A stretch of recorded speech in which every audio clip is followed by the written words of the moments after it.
कहानी की शुरुआत में हम साउथ अफ्रीका के जोहान्सबर्ग शहर के ऊपर एक बहुत बड़े एलियन शिप को देखते हैं जो कि 3 महीनों से ऐसे ही हवा में लटका हुआ है। पर अजीब बात ये थी कि अब तक ना तो इस शिप से कोई एलियन बाहर आया था और ना ही कोई हलचल हो रही थी, जिसे देखकर वहाँ की सरकार ने एक फैसला किया कि वह लोग इस शिप के एक हिस्से को काट कर उसके अंदर जांच करेंगे ताकि उन्हें पता चले कि ये शिप कहाँ से और क्यों आया है। इस वक्त पूरी दुनिया की नजर इस स्पेस शिप पर थी और उनके मन में एक ही सवाल था कि आखिर इस शिप के अंदर क्या है। जब रिसर्च टीम उस शिप को काट कर उसके अंदर जाती है तो वहाँ का नजारा देखकर वह दंग रह जाते हैं, क्योंकि शिप के अंदर लाखों की संख्या में एलियंस थे जो भूख और प्यास के चलते काफी बीमार और बहुत कमजोर हो चुके थे, जिन्हें देखकर लोगों को उन पर तरस आता है। इसलिए वहाँ की सरकार ने उस शिप के ठीक नीचे बड़े इलाके में उन एलियंस को रहने के लिए एक टेम्पररी कैंप बनाया और हेलीकॉप्टर की मदद से उन सभी एलियंस को वहाँ लाया गया, जहाँ उन्हें खाने पीने की सभी सुविधाएं उपलब्ध की गई। लेकिन गवर्नमेंट ने यह नहीं सोचा था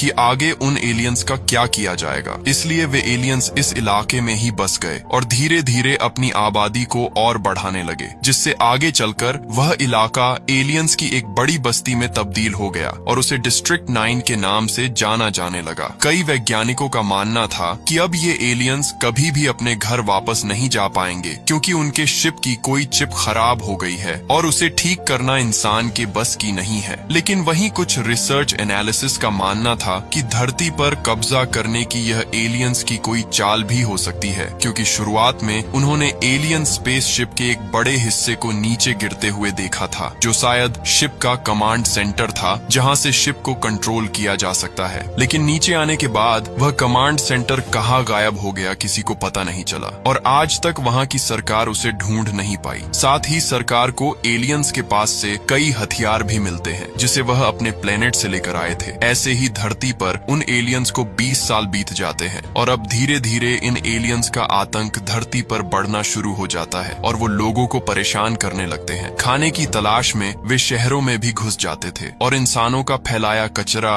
जूते और यहाँ तक कि गाड़ियों के टायर भी खा जाते थे। साथ ही वे एलियंस लोगों के पैसे और मोबाइल फोन्स जैसी चीजें भी चुरा लेते थे, जिसके कारण वह इंसानों के लिए एक सिरदर्द बन चुके थे। और 20 सालों तक उन्हें झेलने के बाद लोग सरकार से एलियंस को शहर से दूर भगाने की मांग करते हैं, जिसके बाद वहां की सरकार उन एलियंस को शहर से दूर किसी दूसरी जगह शिफ्ट करने का फैसला करती है और इस मिशन की जिम्मेदारी MNU कंपनी को सौंपती है, जो हथियार बनाने वाली दुनिया की सबसे बड़ी कंपनी थी। इसके बाद MNU की टीम एलियंस के लिए शहर से दूर एक नया कैंप तैयार करती है ताकि वहां उन एलियंस को रख सके। लेकिन इतने सारे एलियंस को वहां शिफ्ट करना एक बहुत बड़ी चुनौती थी, इसीलिए MNU का चीफ इस मिशन को पूरा करने का कमांड विकस नाम के एक ऑफिसर को देता है। विकस MNU में एलियन अफेयर्स के तौर पर काम करता था, जिसमें उनकी टीम एलियंस से संपर्क करके उनसे बातचीत किया करती थी, इसलिए विकस को एलियंस की भाषा भी अच्छी तरह से समझ आती थी। विकस उसी वक्त हाई सिक्योरिटी फोर्स के साथ डिस्ट्रिक्ट 9 इलाके में पहुंचता है, क्योंकि वहां उसे एलियंस को नोटिस भेजना था कि वह लोग उन्हें यहां से दूसरी जगह शिफ्ट कर रहे हैं, जिसके लिए उसे एलियंस के दस्तखत चाहिए थे। विकस सिक्योरिटी फोर्सेस के साथ जब गाड़ी से बाहर निकलता है तो उन्हें देखते ही सारे एलियंस में भगदड़ मच जाती है और वह सभी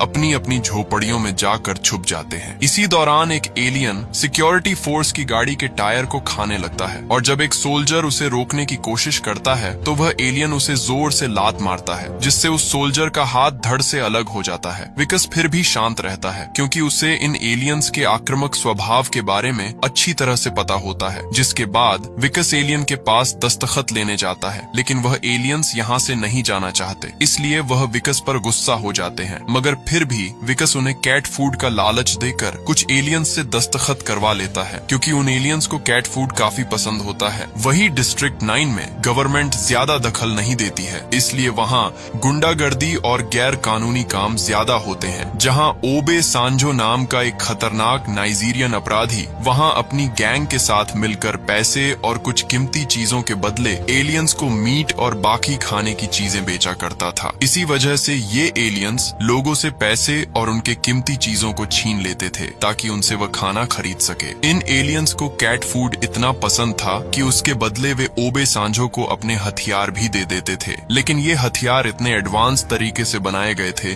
कि उन्हें एलियंस के अलावा कोई नहीं चला सकता था और ऐसे हथियार सरकार के पास भी होते हैं जो उन्होंने एलियन से बरामद किए थे। AMNU दुनिया की सबसे बड़ी हथियार बनाने वाली कंपनी थी जो इन हथियारों का इस्तेमाल करना चाहती है, इसलिए वो इन एलियंस के हथियारों पर रिसर्च कर रहे होते हैं। वही विकस जब एक एलियन की झोपड़ी को खोलता है तो उसके अंदर ढेर सारे एलियंस के अंडे होते हैं, जहां उन्होंने जानवरों के गोश्त को भी लटका रखा होता है जो पाइप के जरिए उन अंडों से जुड़े होते हैं ताकि उन गोश्त से एलियंस के बच्चों को न्यूट्रिशन मिलता रहे। मगर एलियंस को यहाँ बच्चे पैदा करना गैर कानूनी होता है, इसलिए विकस एलियन पॉपुलेशन कंट्रोल टीम को बुलाकर उन अंडों में आग लगवा देता है। दूसरी तरफ हम क्रिस्टोफर नाम के एक एलियन को देखते हैं जो अपने एक छोटे बच्चे और अपनी पत्नी के साथ मिलकर इलेक्ट्रॉनिक के कचरे के ढेर में कुछ ढूंढ रहे होते हैं। तभी वह छोटा बच्चा एक मशीन का गोल पार्ट ढूंढ लेता है और अपने डैड को देता है। उस पार्ट को देखकर उसके डैड काफी खुश हो जाते हैं। इसके बाद ये सब अपनी झोपड़ी में आते हैं जहाँ पर इन्होंने एक लैब बना रखी होती है और वो वहाँ पर कुछ आविष्कार कर रहे होते हैं। क्रिस्टोफर उस पार्ट को खोलता है जिसके अंदर से कुछ लिक्विड निकलता है जो पाइप के थ्रू उनकी बनाई हुई मशीन में जाता है, जिसमें से एक और बूंद निकलकर एक छोटे से डिवाइस के चैम्बर में गिरती है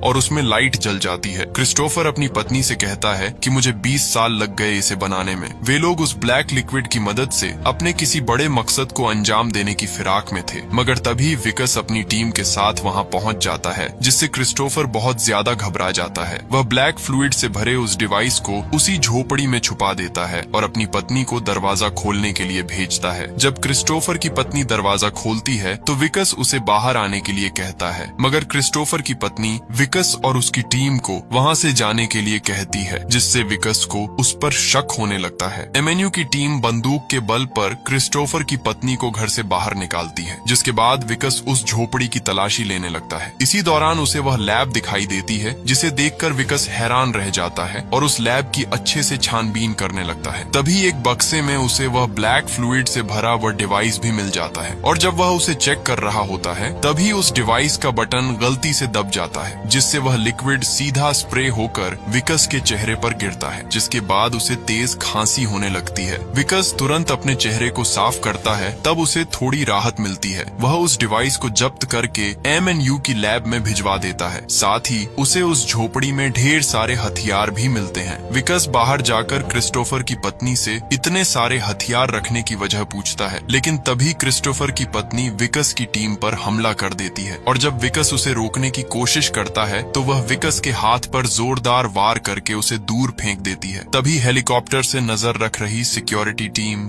क्रिस्टोफर की पत्नी को शूट करके मार देती है। इस हादसे में विकस का हाथ बुरी तरह जख्मी हो जाता है, जिसके बाद वह अपने हाथ पर मरहम पट्टी करवा लेता है। अब अगले दिन जब विकस अपने ऑफिस में होता है तो उसकी एक उंगली का नाखून निकल जाता है। ये देखकर वह काफी घबरा जाता है और तुरंत वॉशरूम में चला जाता है, मगर तभी वहां पर उसका एक और नाखून निकल जाता है। उसे कुछ समझ नहीं आता कि उसके साथ क्या हो रहा है और वह काफी डर जाता है। इसके बाद जब वो रात को अपने घर जाता है तो वहां पर उसकी वाइफ ने उसकी प्रमोशन की खुशी में एक पार्टी रखी होती है, पर विकस की तबीयत धीरे धीरे खराब होने लगती है और जब वह केक को काटने जाता है तभी उसके मुंह से सेम वैसा ही लिक्विड निकलने लगता है जैसा उस दिन गलती से उसके चेहरे पर गिर गया था और वो वहीं बेहोश हो जाता है, जिसके बाद उसे हॉस्पिटल ले जाया जाता है। कुछ देर बाद जब विकस की आंखें खुलती हैं तो वह अस्पताल में भर्ती था और एक डॉक्टर उसके हाथ की पट्टी को काट रहा था जो एलियन के हमले के बाद विकस ने लगवाई थी। डॉक्टर जैसे ही उसके हाथ की पट्टी को काटता है तो वहाँ का नजारा देखकर वह दंग रह जाता है, क्योंकि विकस का हाथ अब एलियन के हाथ में बदल गया था। डॉक्टर तुरंत बाहर जाकर MNU को इसकी खबर देता है, जिसके बाद MNU के सोल्जर्स वहां आकर विकस को जबरदस्ती पकड़कर MNU के एक सीक्रेट रिसर्च लैब में ले जाते हैं, जहां साइंटिस्ट एलियंस को चीर फाड़ करके उन पर रिसर्च कर रहे थे। दरअसल MNU के साइंटिस्ट्स कोई ऐसा तरीका ढूंढना चाहते थे जिससे इंसान भी एलियंस के हथियार चला सके, क्योंकि वह हथियार काफी ताकतवर थे, मगर वह केवल एलियन के DNA से ही एक्टिवेट होते थे। इसलिए वे एलियंस को चीर फाड़ करके उनके DNA को समझने की कोशिश कर रहे थे। अब विकस विकस का जो हाथ एलियंस की तरह हो गया है, उस हाथ से साइंटिस्ट एलियन का एक हथियार चलवाते हैं और वो हथियार चल जाता है, जिससे एमएनयू की टीम बहुत खुश होती है और वो डिसाइड करते हैं कि ये विकस के शरीर के अंदर के सारे बॉडी पार्ट्स निकाल कर सरकार को देंगे और उस पर रिसर्च करेंगे। मगर उन्हें यह काम जल्दी करना होगा, क्योंकि अगर विकस पूरी तरह से एलियन बन गया तो उसके बॉडी पार्ट्स किसी काम के नहीं रहेंगे। विकस उनकी सारी बातें सुन रहा था, क्योंकि वह पूरी तरह से होश में होता है, और जैसे ही डॉक्टर उसका दिल निकालने के लिए उसकी छाती को काटने वाला होता है, तब विकस डॉक्टर पर हमला करके अपनी जान बचाकर वहां से भाग जाता है। अब ये बात पूरे शहर में फैल जाती है कि एक आधा एलियन और आधा इंसान हॉस्पिटल से भाग गया है। विकस अपने आप को बचाने की बहुत कोशिश करता है, पर वह जहां भी जाता है लोग उसे पहचान लेते हैं, जिससे परेशान होकर वह डिस्ट्रिक्ट 9 में पहुंच जाता है, जहां पर कुछ घर सरकार ने बंद कर दिए थे जिनमें पहले एलियंस रहते थे, और वो वहां जाकर छुप जाता है। जिसके बाद वो अपनी वाइफ को फोन करता है और उसे बताता है कि ये सब उसके साथ कैसे हुआ उसे कुछ समझ नहीं आ रहा। तब उसकी वाइफ उसे कहती है कि वो उससे बात नहीं करना चाहती और ना ही वो कभी उससे मिलना चाहती है, क्योंकि उसे लगता है कि विकस ने किसी एलियन के साथ शारीरिक संबंध बनाए हैं, इसीलिए उसके साथ ये सब हो रहा है। दरअसल ये बात उसे उसके डैड ने बताई होती है, जो विकस के फादर इन लॉ होने के साथ साथ एमएनयू कंपनी में उसके सीनियर भी होते हैं। ये सब सुनकर विकस बहुत दुखी हो जाता है। अब उसका जो हाथ एलियन के हाथ की तरह बन गया है, वह उस हाथ को कुल्हाड़ी से काटने का फैसला करता है, लेकिन वह हिम्मत नहीं कर पाता। मगर फिर भी वह जैसे तैसे करके एक उंगली काट देता है, जिससे उसे बहुत दर्द होता है। तभी उसे वहां पर आर्मी के कुछ हेलीकॉप्टर आते हुए दिखाई देते हैं, जो उसे ही पकड़ने के लिए आ रहे होते हैं, और विकस उन्हें देखकर भागने लगता है। वो अपने ही लोगों से छिप रहा होता है, जो कुछ दिन पहले उसके ही नीचे काम किया करते थे, और वो छुपते छुपते एक घर में पहुंच जाता है, जहां क्रिस्टोफर पहले से ही उस घर में मौजूद होता है। तभी विकस क्रिस्टोफर से कहता है कि मुझे यहाँ छिपने दो, नहीं तो वह लोग मुझे मार देंगे। मगर क्रिस्टोफर उसे वहां से जाने के लिए कहता है, लेकिन उतने में ही विकस बेहोश होकर जमीन पर गिर पड़ता है। जिसके बाद क्रिस्टोफर विकस को उसी घर के नीचे एक सीक्रेट जगह में छिपा देता है, और जब विकस की आंख खुलती है तो क्रिस्टोफर विकस से पूछता है कि वो स्प्रे की बोतल कहाँ है जो तुम ले गए थे, क्योंकि क्रिस्टोफर को पता होता है कि वो स्प्रे की बोतल विकस के पास है। वह विकस को बताता है कि मुझे पता है कि तुम्हें क्या हुआ है और मैं तुम्हें ठीक कर सकता हूँ, पर इसकी मेडिसिन हमारी मदरशिप पर है, जो ऊपर आसमान में है, और जिस जगह पर अभी हम सब हैं ये एक तरह का फ्लाइंग ऑब्जेक्ट है, जिससे हम ऊपर स्पेसशिप पर जा सकते हैं, पर इसे चलाने के लिए उन्हें उस स्प्रे की बोतल चाहिए। दरअसल ये वही कमांड सेंटर होता है जो शुरुआत में उस मदरशिप से अलग होकर जमीन पर गायब हो गया था। विकस उसे कहता है कि वो स्प्रे की बोतल मेरे पास नहीं है, हम उसे दोबारा बना लेंगे। तब क्रिस्टोफर बताता है कि उसे बनाने में हमें 20 साल लगे थे और उसे दोबारा नहीं बनाया जा सकता है। विकस जानता है कि वो स्प्रे की बोतल इस समय एमएनयू की बिल्डिंग में छुपा कर रखी गई है और वहां जाने का मतलब मौत है, इसलिए विकस मना कर देता है कि मुझे नहीं पता कि वो बोतल कहाँ है। मगर क्रिस्टोफर उसे बताता है कि तुम्हारे पास ज्यादा वक्त नहीं है, क्योंकि अगर तुम पूरी तरह से एलियन बन गए तो तुम कभी ठीक नहीं हो पाओगे। ये सुनते ही विकस उस स्प्रे की बोतल लाने के लिए मान जाता है, लेकिन वहां पर बिना हथियारों के जाना असंभव था, और इन एलियन के पास कोई भी हथियार नहीं होते, क्योंकि इनके सारे हथियार सरकार ने जब्त कर लिए होते हैं। लेकिन अभी भी एक जगह पर इन्हें एलियंस के हथियार मिल सकते हैं, और वो है ओबे सांजो के पास। विकस तुरंत ओबे सांजो के अड्डे पर जाता है और वो उनसे हथियार की डिमांड करता है, लेकिन वो विकस को पहचान लेते हैं कि ये वही इंसान है जो आधा एलियन है, क्योंकि ये बात पूरे देश में फैल गई होती है कि विकस ने एलियन के साथ शारीरिक संबंध बनाए थे, इसलिए वह एलियन बनता जा रहा है। ओबे सांजू को लगता था कि अगर वह विकस का एलियन वाला हाथ खाएगा तो उसके अंदर भी एलियन की शक्ति आ जाएगी और वह भी एलियंस के हथियार चला पाएगा, इसलिए वह अपने साथियों को विकस का एलियन वाला हाथ काटने का ऑर्डर देता है। लेकिन तभी विकस के हाथ उन एलियंस का हथियार लग जाता है, जिसके बाद विकस ओबे सांजो के कई आदमियों को मार देता है और उनके सारे हथियार लेकर वहां से निकल जाता है। इसके बाद विकस और क्रिस्टोफर दोनों एमएनयू के हेडक्वार्टर पहुंचते हैं, जहां एलियंस के हथियारों की मदद से वहां धमाका करके कई सिक्योरिटी फोर्स को मार देते हैं और लैब के अंदर घुस जाते हैं, जहां कई सारे कटे हुए एलियंस को रखा गया था, और वह दोनों वहां पर स्प्रे ढूंढने लगते हैं, जहां से उन्हें वह स्प्रे की बोतल मिल जाती है और वो दोनों उस बोतल को लेकर वहां से निकल जाते हैं। पर अब भी इन दोनों को पकड़ने के लिए एमएनयू की पूरी फोर्स इनका पीछा कर रही होती है। इसके बाद विकस और क्रिस्टोफर दोनों वापस उसी घर में पहुंच जाते हैं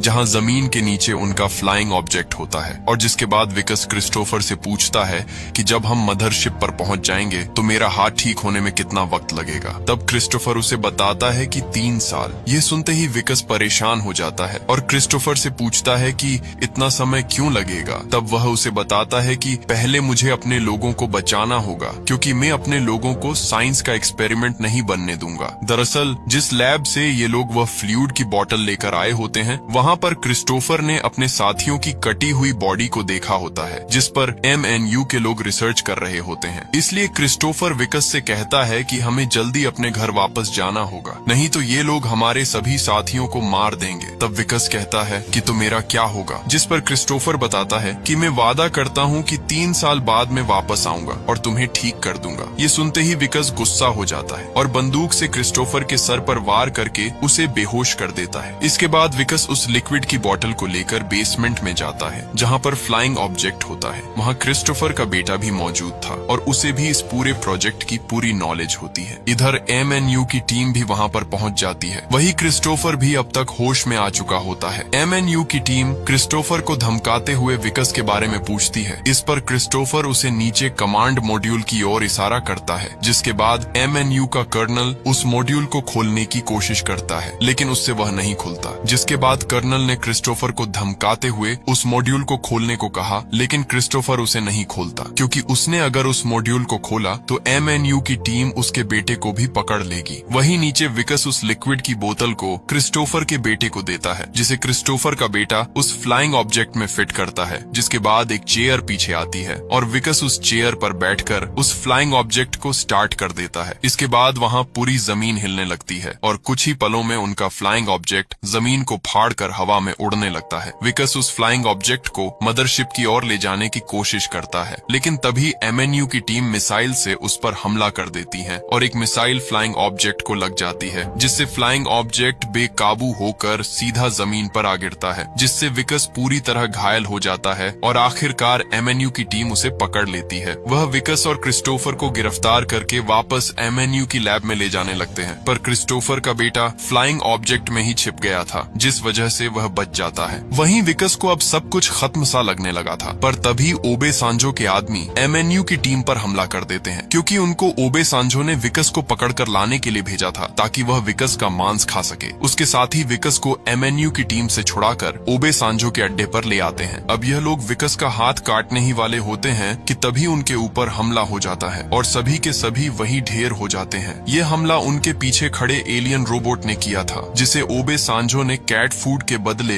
एलियन से छीन लिया था। इस रोबोट को कमांड मॉड्यूल से क्रिस्टोफर का बेटा कंट्रोल कर रहा था। वह रोबोट की मदद से ओबे सांजो और उसके सारे आदमियों को खत्म कर देता है। इसके बाद वह उस रोबोट का पायलट सेक्शन खोल देता है। विकस को बचाने के बाद क्रिस्टोफर का बेटा मदरशिप को एक्टिवेट करता है, जिससे मदरशिप घूमना शुरू हो जाती है। 20 सालों बाद वह मदरशिप अपनी जगह से हिला था, इसलिए सभी लोग उसे देखकर हैरान रह जाते हैं। इधर विकस भी उस रोबोट में बैठकर वहां से भागने लगता है। MNU की टीम उस पर फायरिंग करती है, पर उस पर गोलियों का उतना असर नहीं होता। इधर कर्नल के आदमी क्रिस्टोफर को पकड़कर उसे मार रहे होते हैं, तभी विकस वापस आता है और कर्नल के आदमियों को मारकर क्रिस्टोफर को बचा लेता है और उसे MNU की फोर्स से बचाते हुए फ्लाइंग ऑब्जेक्ट की ओर ले जाने लगता है। इस दौरान कर्नल की टीम लगातार उस रोबोट पर हमला करती है, जिससे वह रोबोट कमजोर पड़ने लगता है, लेकिन फिर भी विकस क्रिस्टोफर को जैसे तैसे करके उस फ्लाइंग ऑब्जेक्ट तक पहुंचा देता है। क्रिस्टोफर विकस को भी अपने साथ चलने को कहता है, लेकिन विकस मना कर देता है, क्योंकि वह MNU की टीम को रोक कर नहीं रखता तो क्रिस्टोफर और उसका बेटा मदरशिप पर कभी नहीं पहुंच पाते। क्रिस्टोफर ने जाते जाते वादा किया कि वो 3 साल बाद जरूर वापस लौटेगा और उसे फिर से इंसान बना देगा। जिसके बाद क्रिस्टोफर अपने बेटे के साथ उस फ्लाइंग ऑब्जेक्ट को उस मदरशिप से अटैच कर देता है। वहीं नीचे विकस अभी भी उन सब से लड़ रहा होता है और लगभग सबको मार देता है। तभी एक गाड़ी उसे टक्कर मार देती है और वो रोबोट से बाहर निकल जाता है, क्योंकि रोबोट अब पूरी तरह से खराब हो चुका था। तभी वहाँ कर्नल आता है, जो देखता है कि विकस अब आधा इंसान और आधा एलियन बन चुका है, और वो जैसे ही विकस को गोली मारने वाला होता है तभी वहाँ पर दूसरे एलियंस आ जाते हैं और वो कर्नल को एक ही झटके में उसके हाथ, पैर और सर को धड़ से अलग कर देते हैं। जिसके बाद क्रिस्टोफर और उसका बेटा अपने मदरशिप को लेकर वहाँ से निकल जाते हैं और अब वह विकस और अपने लोगों को बचाने के लिए आएंगे आएंगे या नहीं ये किसी को नहीं पता। इस दिन के बाद विकस को कभी किसी ने नहीं देखा। कुछ लोगों का मानना था कि विकस मर चुका है और कोई कहता है कि वो MNU के कब्जे में है। और अंत में हम देखते हैं कि विकस आज भी जिंदा है और वो पूरी तरह से एक एलियन बन चुका है और वह इसी उम्मीद के सहारे जी रहा था कि एक न एक दिन क्रिस्टोफर पृथ्वी पर वापस जरूर आएगा और उसे फिर से ठीक कर देगा। विकस उसी दिन का इंतजार करते हुए डिस्ट्रिक्ट 9 में अपने दिन काट रहा है और इसी के साथ ये फिल्म यही खत्म हो जाती है।